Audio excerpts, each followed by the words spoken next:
Sup guys, how we doing? And welcome back to another podcast. So today I have Sylvester, who is the owner of Titan Fitness. Sylvester, thank you so much for coming on. If you'd like to explain a little bit about yourself and how you got into the industry. Alright, what's going on guys? Basically, my name's Sylvester. I am known as Mr. Titan Fitness on Instagram because I started up a gym about 2.5 years ago. I started up the gym. How much you want me to go into it? Like at the moment, you want me to just start with how I started it? Yeah, man. Yeah. So basically, I started the gym about 2.5 years ago. I was doing a master's degree at uni. It was something totally different. I was doing product design. So I was doing the master's degree in product design, which I was hating it. We were doing research papers and stuff like that, and I'm quite a hands-on creative person, so to do research papers, it was just like I was gouging my eyes out. So yeah, I basically was considering dropping out, and I was actually quite a low point in my life, probably as low as I've ever been. And I came back for about 6 weeks, and I said, listen, to mum and dad, I just said, so I've been up there for like 4.5 years. I was like, I'm really not feeling this. I don't know what to do. I need to drop out. I hate it. So then my uncle, he still owns all the units that Titan's on. So he has each unit because he owns a steel fabricators, and that's where it used to be. So he started renting them out to other companies. So it used to be a gym, I think it was called City Gym before, and then basically City Gym closed down for whatever reason, but he was left the equipment as a buffer basically, and I didn't take it over. He just gave me the keys. He knew I liked to work out, so it's like, there's the keys for 6 weeks. Figure out what you want to do with your masters and train in a gym for. And I was like, class, I don't need a gym membership and I'll get a gym to myself. So after about 2 weeks, I started training in it, and I was like, do you know what?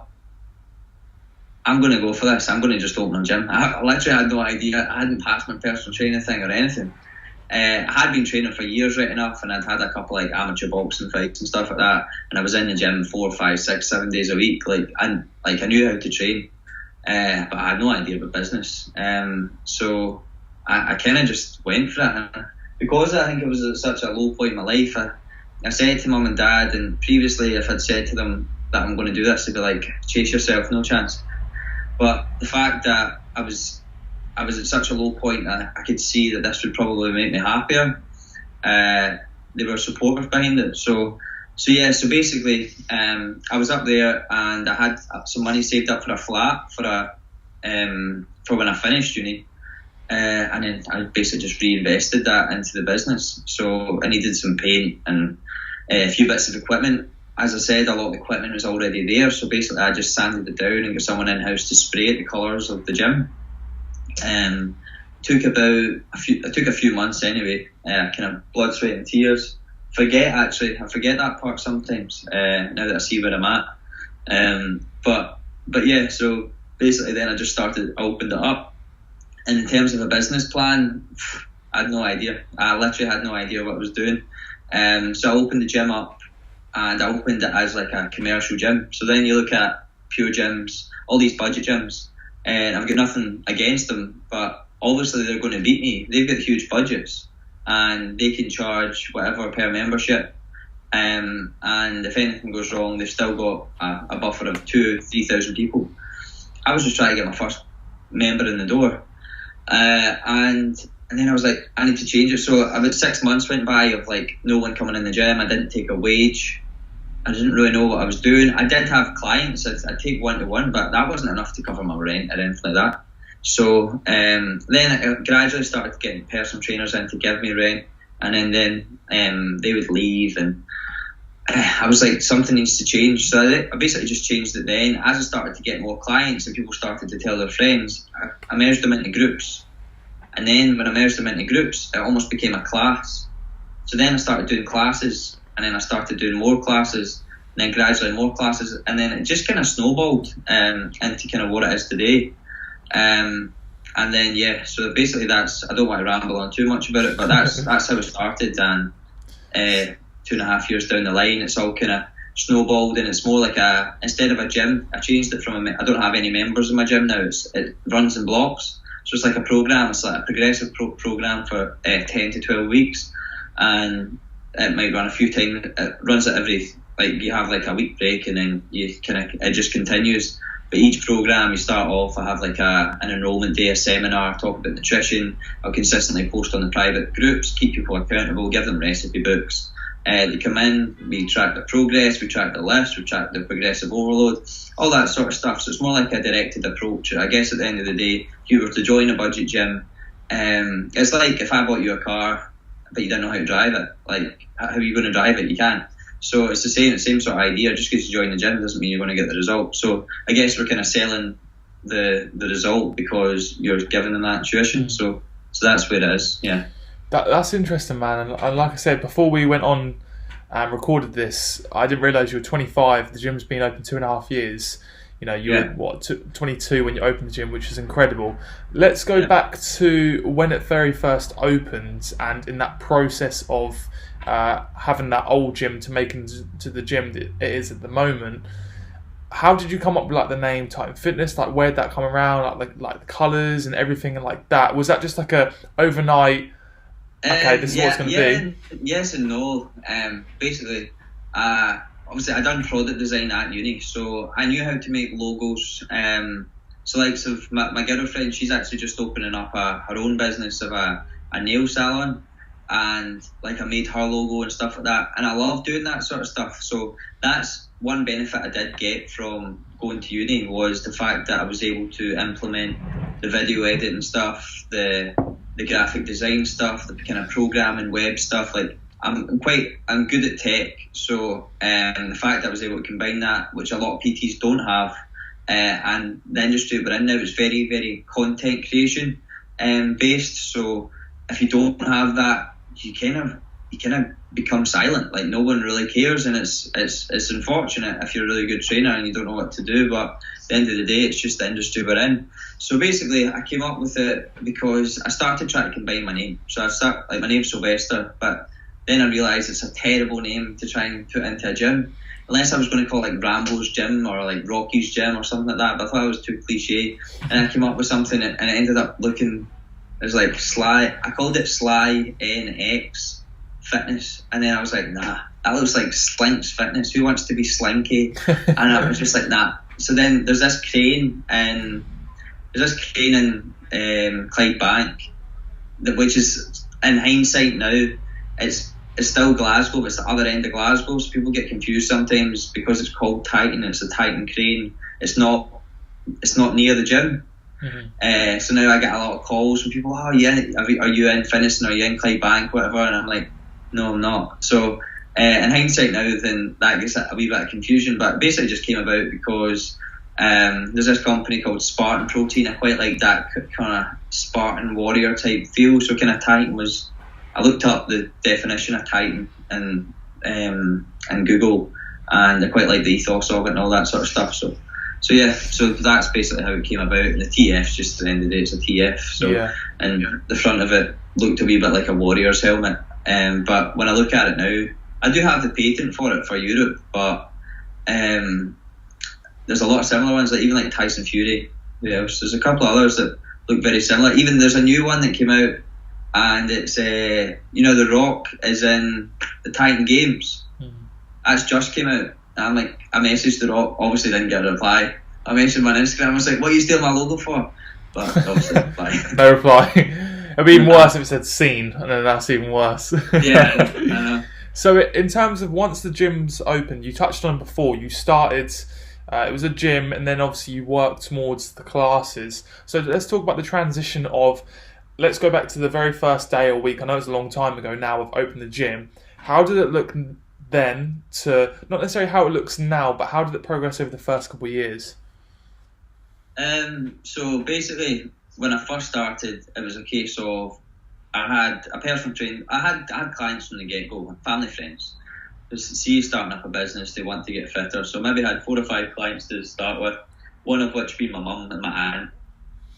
And then I remember just gradually building up a client base, because and weirdly, so obviously I done product design at uni. From a dissertation for uni, I done starting up a fitness business on social media. So, but knew nothing about Titan. So weird how the stars aligned in that sort of sense. So I had a background knowledge of how to market and what worked and all that sort of stuff. So I started using Facebook. I wasn't perfect at it. So I started using that for marketing and started getting more and more people in. But it still wasn't necessarily enough. So for instance, I think at that point in time, I was charging £25 an hour for my personal training sessions. I started off quite low. And then there were friends and family and stuff as well, so I didn't want to overcharge them. And then the members were also paying £25, but then that was for a month, not an hour. So then I was like, I need to change this business model a little bit. So as I started to get busier and people started to want the same times, so people started to want 5 o'clock or 6 o'clock after work, or they started to want 7 o'clock. And then during the day I was doing nothing. I was just sitting in the gym at the reception because it was technically open to the public, but I only had 7 members. So like I'm just waiting on people coming in because it's open. So then basically I was like, this needs to change after not taking a wage for the first 6 months. It was a bit shite, but then after that I just kind of started to think on my feet. And I think that's the thing about being a business owner. You have to make decisions. No one else is going to make them for you. So I had to just say, right, I need to change it. So I then combined a few clients together. I charged them less per hour, but I got more per hour and done like semi-private training. And then gradually it built up to the point that I had more than 5. So it became almost like a class. And then now it's like some classes are 10, some classes are 20 people in it. So yeah, I've got between 80 and 100 people that come through the doors now that I personally train. So technically I've got about 100 clients, which is a bit mental thinking back on it, because I was only taking a class, or I was taking a class with my mum and my aunt, and then family and friends at the start. So I guess it's all kind of progress, and it doesn't seem like it's been ages, but you don't realise how much you're progressing until you look back at where you came from. And I think it's sometimes good to do that, because even I don't often speak about this, so even right now it's making me realise actually how far I've came. Definitely, and I absolutely spot on. Whether it's, you know, if you start at one client and you had 10, like, you've always got to realise how kind of far you've come. Like you said, you've got 100. So would you say, like, if for example first day or first week it opens, you had loads of people come through the door?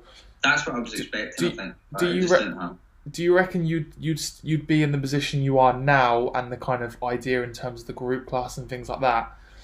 Would the structure be slightly different if you had 100 people straight away first week to now? Do you reckon it'd be slightly different, or?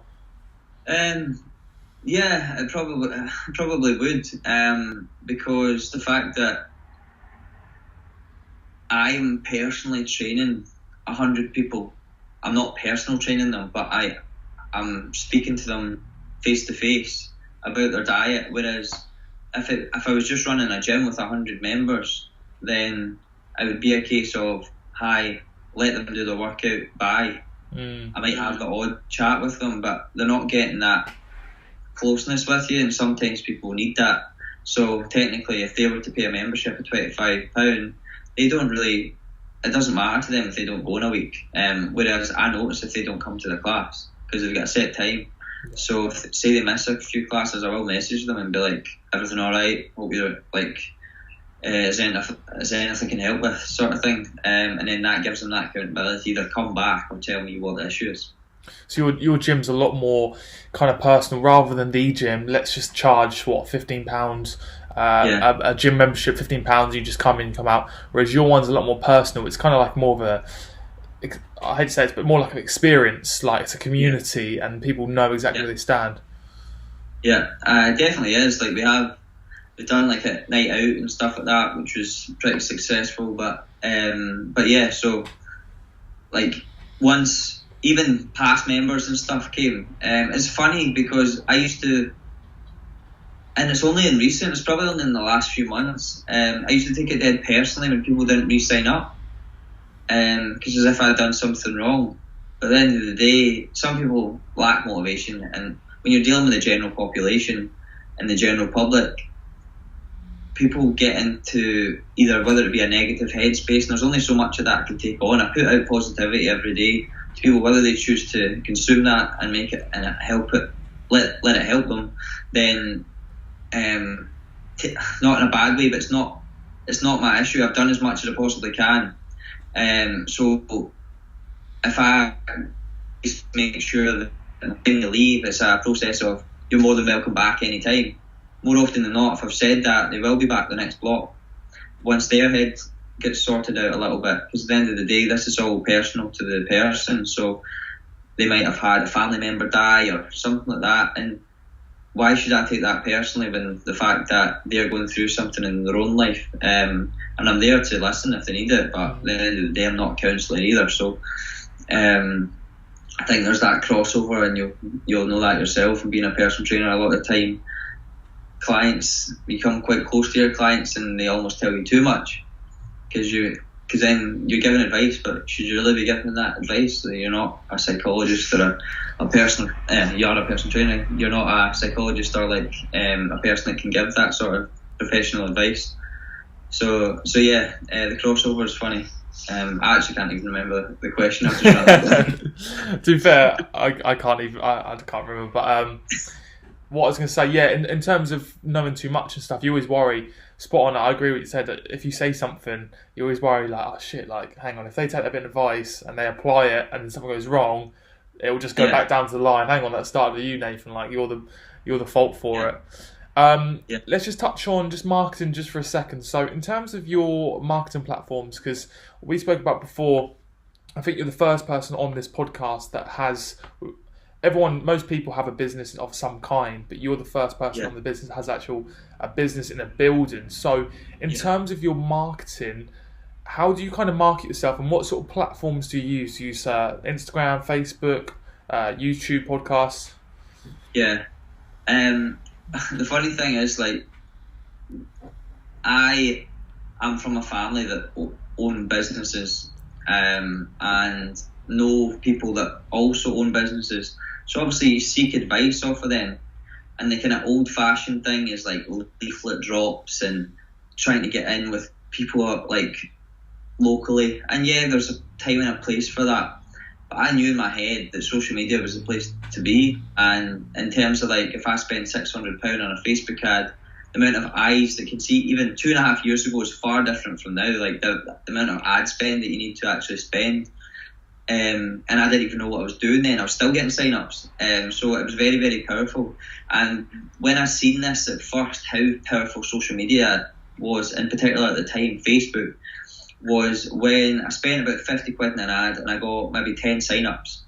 And I spent £650 on a leaflet drop of, like, I can't remember if it was 6,000 or 10,000 leaflets in the local area. I got one phone call, and that one phone call was a phone call to say that we had left the gate open when we dropped the leaflets off. So he was shouting at me, he was complaining. And I was like, I've just spent £650 for these guys to drop the leaflets off. And it's an absolute waste of money. I had no return from that. So I was like, I'm not doing that again. There's no chance. But I think that that's also the danger. Some people go onto Facebook and ads don't always work. They don't always work. It might be the wording you use. It might be you've got rubbish content. Maybe you've done a rubbish video. No one's going to relate to it. And my videos progressively got better because I've got better or I've outsourced it or whatever. But I'm consistently trying to churn them out so that the way that Facebook works is basically that, and Facebook is definitely, it's becoming more Instagram as well now. In terms of like ad spend, Facebook is the place to be because as much as Facebook organic reach is down, the amount you spend per ad, there's a lot of stuff that you'll get from it. So say you run for instance, if someone wanted to start the business, this is how you do it. You run a generic ad. So whether that be, for me it was the gym tour. So right guys, this is me in the gym. So I done like a click of the fingers and I changed out a suit into like girls' clothes, and then changed from the girls' clothes. I just done the transition. I changed into my normal gym wear. But then the only reason I done that was because you only get a small period of time to catch someone's attention online. So like, why the hell is that guy in a suit? Oh wait, now he's in girls' clothes. Oh wait, now he's... So I've got their attention. So then you can see who's kept the attention. So say you have like 50% of the people that have viewed your video, then that to 50%, Facebook knows how many people of that have watched your video. Then you retarget that 50% with another video. So that might be, right, like this post or something like that, and sign up for the mailing list, and I'll give you a free recipe book. And once you do that, then you so you don't sell to them straight away. Everyone's like sale. It's building a relationship. No one's going to buy straight off you. I mean, the odd person might, but it's building that relationship up. So after you've got your 50% viewed video, then you've sent out your recipe book, or you've given them some form of value for free, then you then retarget that same audience and maybe start selling a class at a local or whatever. So it's all about building that relationship with the customer. And I didn't know that. It's a lot of research, and the amount of stuff you can learn off of YouTube now is ridiculous. I agree, absolutely spot on. I think with your first point in terms of like leaflets and everything like that, I think the only kind of place that leaflets would be more powerful with your target audience was more of an older generation that perhaps don't have social media, but 100%. And like you said, Facebook ads might not always work. I think it was quite interesting in terms of how your ad worked that you promoted when you click your fingers, because Facebook and Instagram now, you can either swipe up really, really quickly, as in go to the next video, or you can press like on Facebook you can literally press the next one. So within 5-10 seconds, a bit like an advert on the TV, if you haven't captured their attention, you're just going to be like any other advert that they just skip past. Yeah. So that's really, really interesting, man. That's a great insight that you provided there. Yeah, I think that's the thing as well. See, obviously now from doing YouTube, from doing Instagram stories, I used to do Snapchat. Well, I don't do it so much anymore. From showing yourself with a camera in your face. I remember the first time, and it's probably on YouTube if anyone goes on to my YouTube from this, the very first video that I done was like me in the gym, and it's not terrible, but it's not good at all. Like I'm so awkward, and I don't really have any idea what I'm saying. I'm just rambling, still ramble right now, but I think it's how you come across, and like if you can come across real, and it's very difficult to come across real without practice, because it's not natural for something to be in your face. But once you can break down that barrier, and you're just talking to the camera as if it's a person or whatever, then that's definitely going to stand you in good stead, because the amount of video content you can get from that to then market it and market yourself and market your business is going to help you. So yeah, definitely in terms of like actually making content, it's a good idea if you're a business owner, unless you don't want to be the face of it, to start marketing yourself as well as the business. Mm-hmm. You do realise this afternoon I'm going to go onto that video and I'm going to watch that very first one now. That's so bad. That's been my afternoon entertainment. Thanks for that. I can't even remember which one it is, but it's really, really bad. No, I agree. I know exactly what you mean there. So let's go on to some things that perhaps you don't always talk about, or that perhaps people don't always see. So the next question I kind of want to ask is, what are the pros and cons to running a business? You don't have to necessarily talk about the pros and cons of the gym facility, but just in terms of your just kind of whole persona of your business, what are the kind of pros and cons? I guess it changes. So like, I remember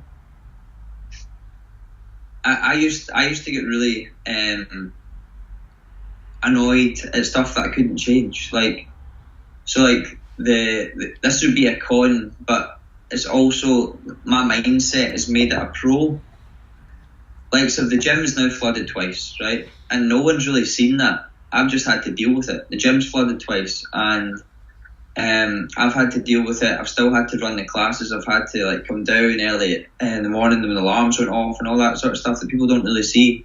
But see, as soon as you start taking responsibility and you say it was your fault, well, if I had got the landlord to check that there was no foam balls in the gutter, Like, see, it's just silly things like that. If you just take all responsibility for everything you do, I started blaming other people to start with.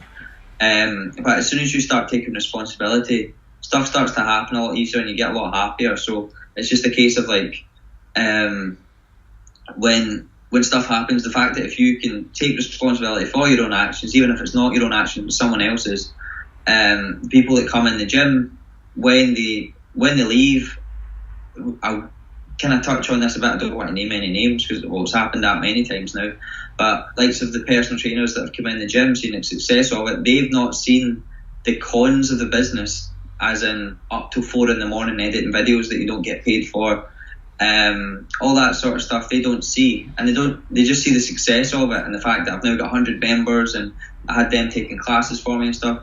They don't see that behind the scenes stuff. So I used to be like, oh, fuck yous, but now can I swear? Oh yeah, that's cool, man. Yeah. I kind of used to be like almost quite annoyed to, I guarantee you get a couple of dislikes on this video because I definitely think they're disliking my videos, but like, I genuinely don't really hold any grudges towards them anymore. Obviously, I'm not going to be sending them any presents or Christmas cards or birthday presents anytime soon. But at the end of the day, it's now happened to me about 5 times, and I have to take it almost more as a compliment, the fact that people have seen the success of the place and opened it up themselves. So the cons of running the business is no one's going to want for you what you want for your own business, and unless you learn to accept that, you're going to drive yourself insane, thinking that that's ever going to happen. At least if they want it enough that they're not going to let you down, that's enough for me. And a lot of the time they see what you have and then they just want it for themselves, and everyone's out for themselves at the end of the day. So I mean, don't get me wrong, like, I do want to help people, but there's a lot of time where people will try and take advantage of stuff, but it's all just because it's all a selfish thing, and it's mental how selfish this world is. And as soon as you learn that everything's your fault, then you'll be a lot better and a lot happier place. So yeah, other cons of the business would be maybe like not consistent income. So if you have a 9 to 5, then you know how much you're getting paid. It might not be as much at times as yourself, but then you have stuff like when the gym floods, you need to get new equipment, you need to pay for a dehumidifier, you need to get someone in to help clean up, then you need to get someone in to paint or whatever. So there's all these little things, and then like the personal trainers, I'm pure bashing the personal trainers here. The personal trainers leaving lights on, leaving heating on, leaving the aircon on, that costs a lot of money.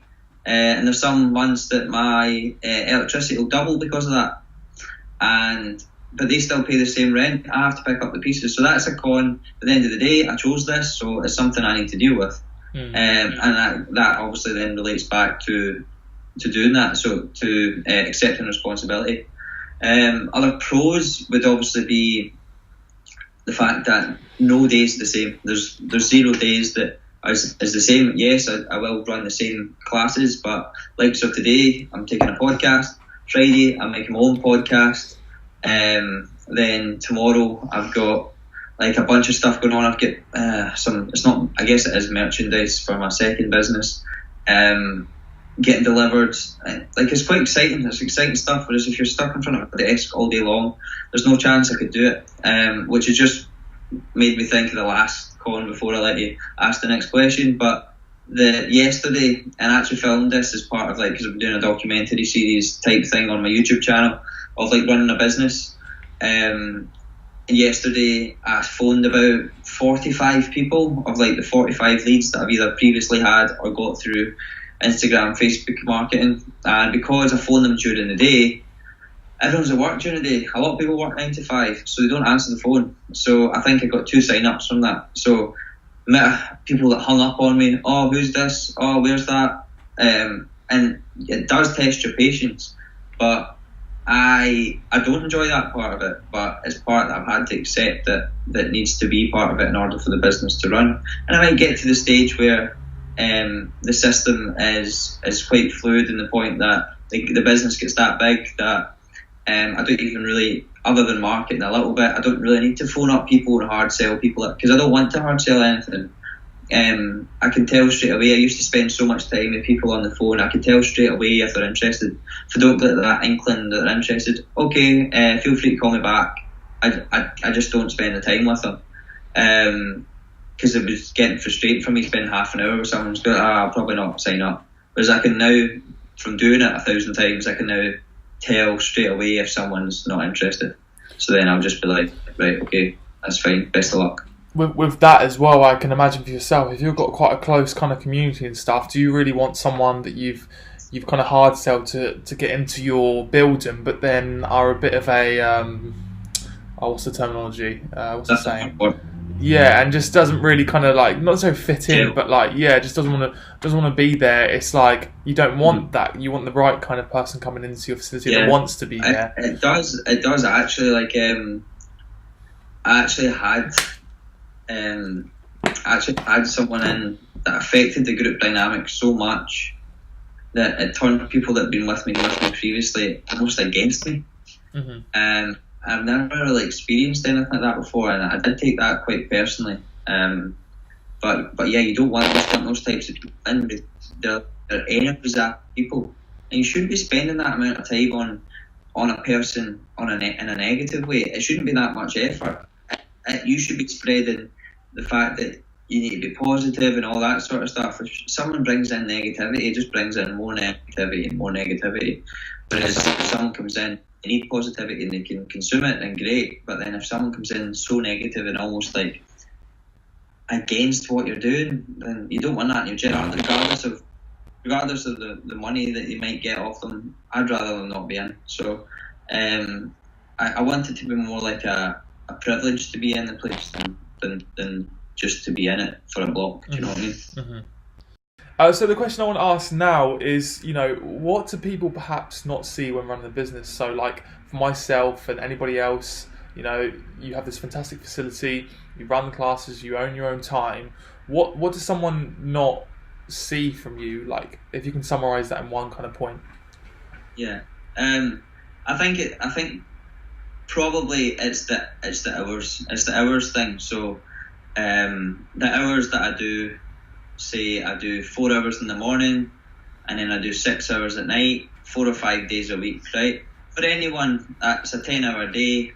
That's for like a lot of hours a week, right? But a lot of people do that, right? And it's not unsustainable. But that's just the hours that I'm in one-to-one with clients. I don't ever stop working, and probably I do it a little bit too much because it distracts from how much I see my girlfriend. But because I'm trying to build brands, I'm trying to build not just one business but a second business and all that sort of stuff, it's genuinely just the hours that people don't see. Like, I stay up probably 2 or 3 times a week until 3 or 4 in the morning, and then I'm back up at 5:30 in the morning. So I only get a couple hours sleep. Because I'm editing videos, because I am planning stuff, because something went wrong with the website, because there's just loads of stuff. Like, I don't want to list it all off, but the amount of hours I do, some people probably find scary, and that's why I'm trying to do obviously like the documentary series and stuff like that, so people can really see what it actually takes to run a business. Not to put them off, but mainly so that I can actually again look back on it as well. So it'd be good to look back on it in a few years' time and be like, shit, I put in a lot of work. Yeah, it would be, like you said, it'd be fantastic for all the listeners and watchers, but at the same time, it'd be fantastic for you to look back on and be like, shit, like kind of like how you spoke earlier about the clients. You don't actually talk about, you'd actually realise. Yeah. I think you're spot on. I think what people don't realise is obviously you have your business and you have to, that is your normal job, but then you've got to do things outside of it to keep the business flowing. So you kind of have, I always see it as you kind of have 2 kind of jobs. You have your main income job, and then you have your I kind of see it as like a wheel. So, it doesn't have to be a YouTube video, but it has to be something, either marketing, or there's lots that can kind of go into that wheel to keep it's the like main business running. Yeah. Like you, it's the Nathan Collins brand, and then for me it's Titan Fitness, and then my own personal brand. Which in terms of ROI, so like return on investment, it doesn't add up. Like, you can't physically put in can't physically put into hours, I worked this amount, I've got this amount. It doesn't work like that. When you're building brand, you just need to accept the fact that for a long time you're not going to get any return on investment. You're building a relationship with people, so that's probably what a lot of people don't get, and that's why a lot of people shy away from Facebook marketing, because they've done one ad and it doesn't work, and then they're like, it doesn't work. It's like, no, you're just rubbish at it. Yeah. So again, I think I'll just run away with it. But you can kind of reflect that to kind of the fitness industry as a whole. If somebody's perhaps not trying to shout anyone out or anything, but if someone's trying to lose weight and they do 1 or 2 weeks, haven't lost anything, that doesn't work. Like, it's probably the same with marketing. It's probably the same with any kind of business, personal trainers. I think I saw a stat the other day, I think I said in my podcast, after 6 months, I think 2/3 of personal trainers drop out of the industry completely because they don't understand that, and it's probably even harder for a business like yours. You don't understand that you're not going to make any return. If anything, you might be at a slight loss because you have to put the money in to invest it out. So let's talk on just the final question before I get on to the final few questions. Did you want to talk about your second business? Do you want to touch on that? So I think we briefly spoke about it before we switched on the camera, but basically I am launching an online training academy. So we were speaking about, it kind of leads on quite well then. We spoke about hours and how I'm kind of spreading myself thin. And I'm spreading myself thin because I'm creating content, not just vlogs, but for this second business over the last few months. I've been creating hundreds of recipe videos, hundreds of workout tutorials, and hundreds of kind of, let's call them for university sake modules. So you basically would then sign up to the website, and once you sign up to the website, you would get your beginner, intermediate, advanced, and then you would then get set a few modules to then watch. And then once you watch those modules, then you would get maybe set a beginner's program or something like that. And from there, then you would have a whole list of exercise videos you could pick and choose from. Then you could also request separately a personalised program, because, as I said, you can only spread yourself so thin. So that I would imagine yourself as well, being an online trainer, you've got more experience in this than me. But there's only so much there's only so many check-ins you can do without detracting from your service. It's great to be busy, but you can be too busy to the point that the people that are paying for your service don't get that service.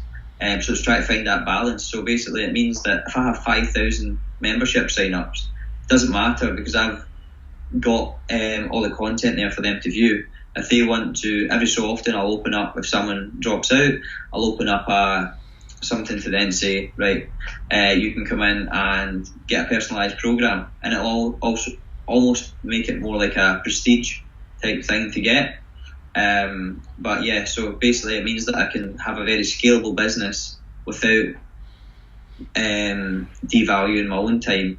And the busier the business gets, it doesn't necessarily mean the service goes down. So that's what I've always found as well, and something I've learned from the previous business as in Titan, is that the busier I get on the floor, as in one-to-one clients or classes, the level of service goes down to an extent because you're so tired. So it's trying to find that balance. So right now I physically will not take on another personal training client. There's a couple hours here and there I probably could, but my clients have been with me for a year and a half, 2 years, and they're very consistent with me, and I'm happy with that. I'm happy building the business, I'm happy building the classes, but very, very rarely, unless someone specifically asks for it, I'll not take on any clients. I'll pass them on to the other personal trainers. Mm-hmm. And quite rightly, like you said, I think the same applies with running a business, to personal training, anything like that. I know it's just kind of the same kind of thing, but it's the quality of the service. So that I'm kind of in a similar boat. Like with my personal training, I'm quite content with what I've got, and I'll put time and effort into online coaching to slowly build that up, because I want the quality of service to still be there. I could take on another 5 online clients and 5 personal trainers and be completely fully booked but overrun.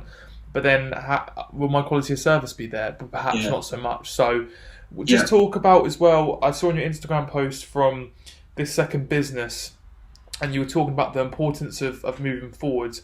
Last kind of thing we'll touch on is like how important is that for a business? Because you've been in this 2.5 years now. How important is it to keep kind of moving forward?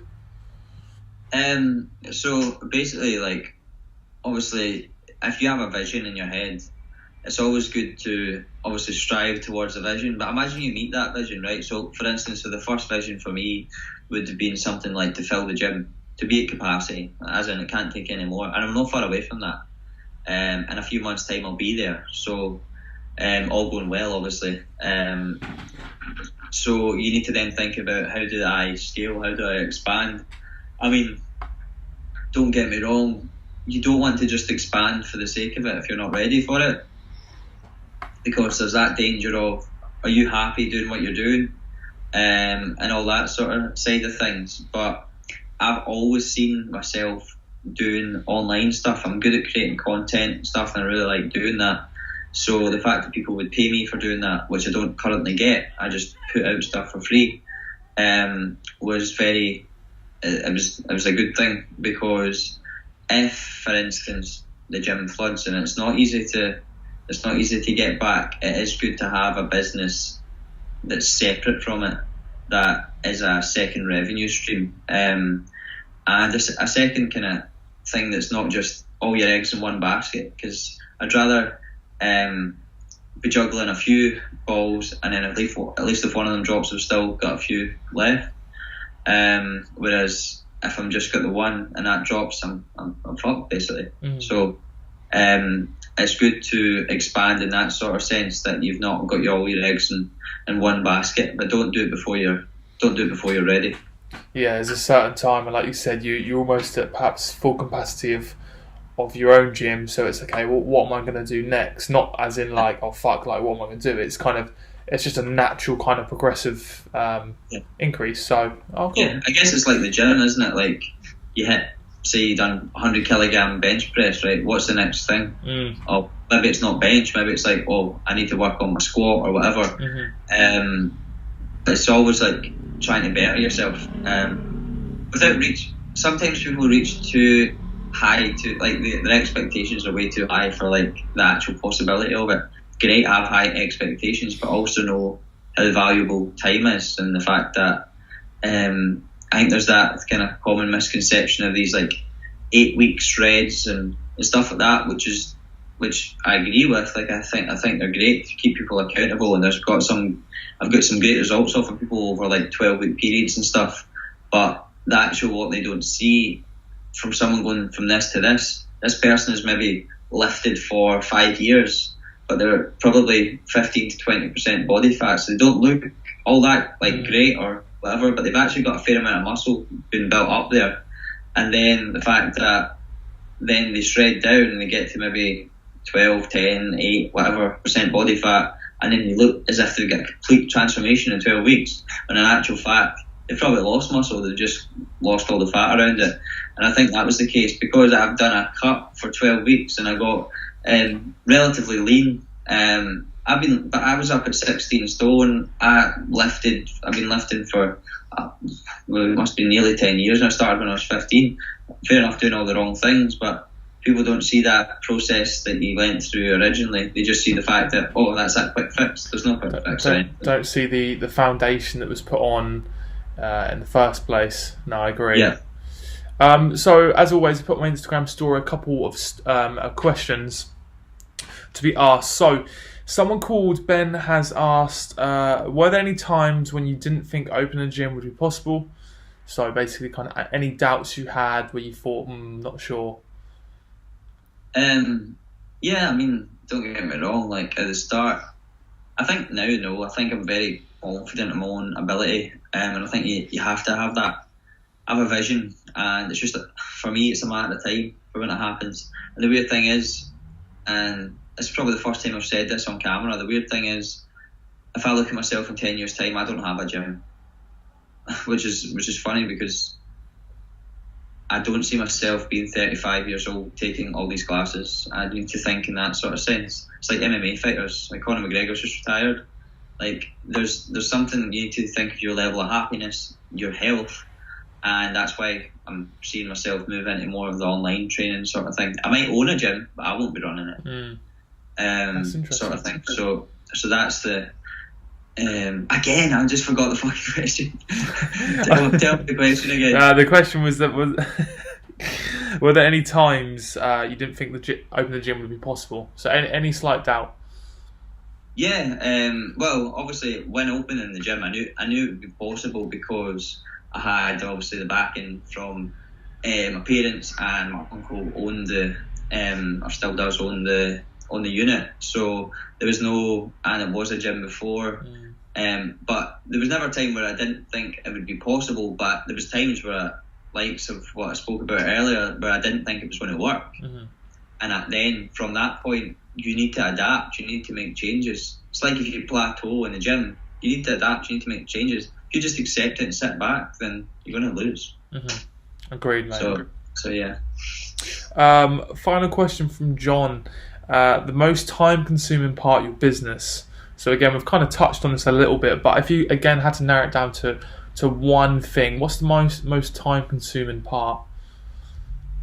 Instagram. Instagram. Do you have multiple accounts on Instagram? Do you have or just one? Yeah, I do still, but I don't really push the Titan pages. The gym's pretty full, and because for a long time now I've realised that I want to promote myself, because eventually I'm going to be going into this other business where it's not just about the gym, it's about me, and people need to resonate with me as a person, try to kind of build personal brand. But because I'm associated with the gym, that's why my Instagram tag is Mr. Titan Fitness. But then obviously I have the Titan Fit Gym, but then I'll maybe post on that once a week or something like that. Don't really post much on the stories or anything like that, but I'll post on Instagram, and I probably post about 20 stories a day on Instagram, whether it's classes, recipes, just advice or whatever. That's probably the most time consuming thing, and I've set something on my Instagram now where it tells me if I've been on for an hour, and that's usually by midday. I've been on Instagram for an hour, so I just need to realize that I'm on it for a reason and not just on it to scroll.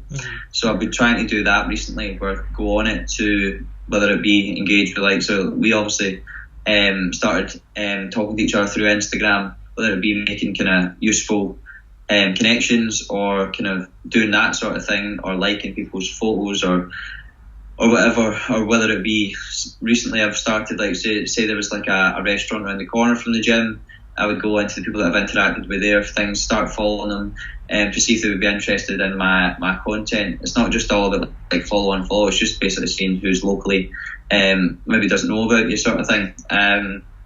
So yeah, Instagram does take up a lot of your time, but it's where it's at the moment, and it'll shift, it'll change. But it's so interesting you say about Instagram, because like whenever you think of Instagram, you think social media, you think following, building a business. But what I sometimes find as well is like you said, like I connect with kind of like-minded people like yourself. You meet these people that, you know, you can meet people, you can get an idea from something. So I could watch something and straight away get an idea. I wouldn't copy that, but I would be like, oh, I could do that.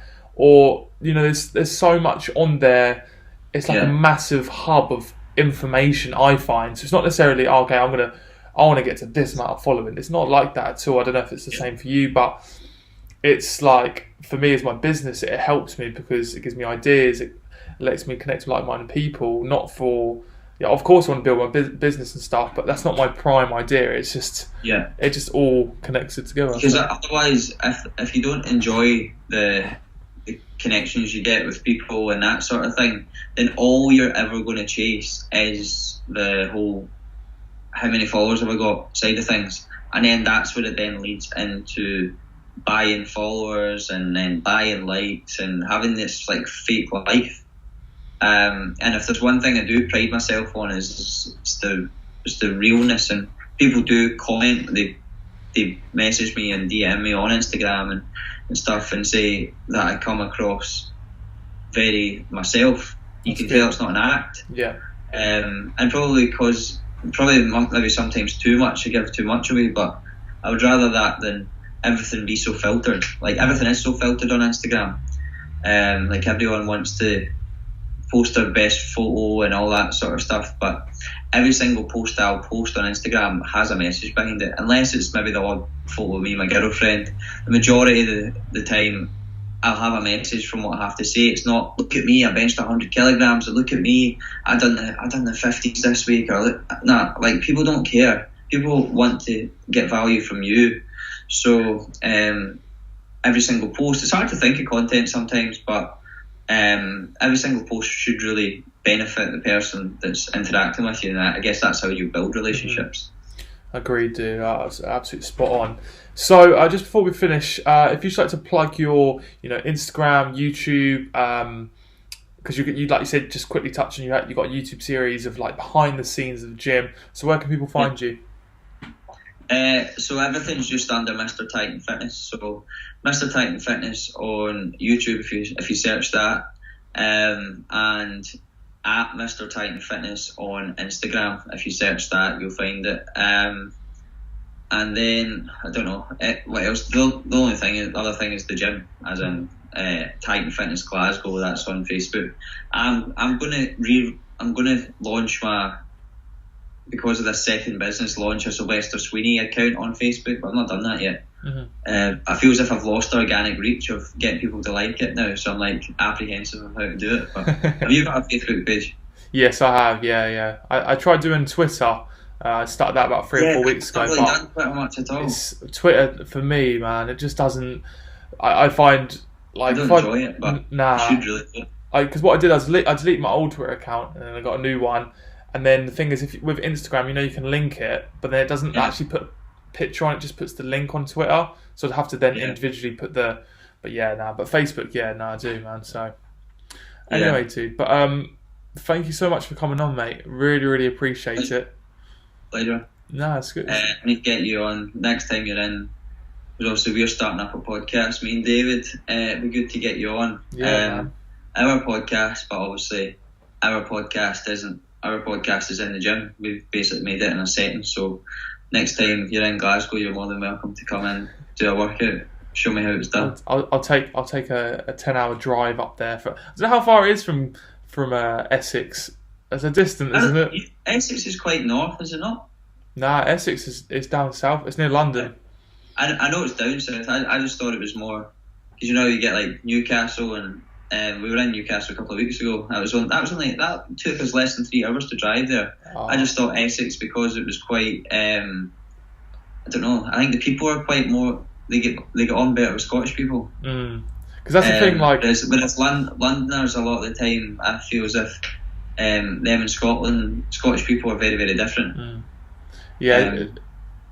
I'm not shooting Londoners down. I get a few Londoners be like, "Oh, I think that's already 10 dislikes in the video, I think, on now." I know. But no. Next time, I said me and Carl's because there's quite a few people on the podcast that have been Scottish, and I said me and Carly, hopefully, if not this year, next year, we want to come up to Scotland. So, but yeah, mate. Honestly, thank you so much for coming on, and we'll catch up very soon. Okay, cheers for having me, mate. See you later, man. Cheers, dude. All right.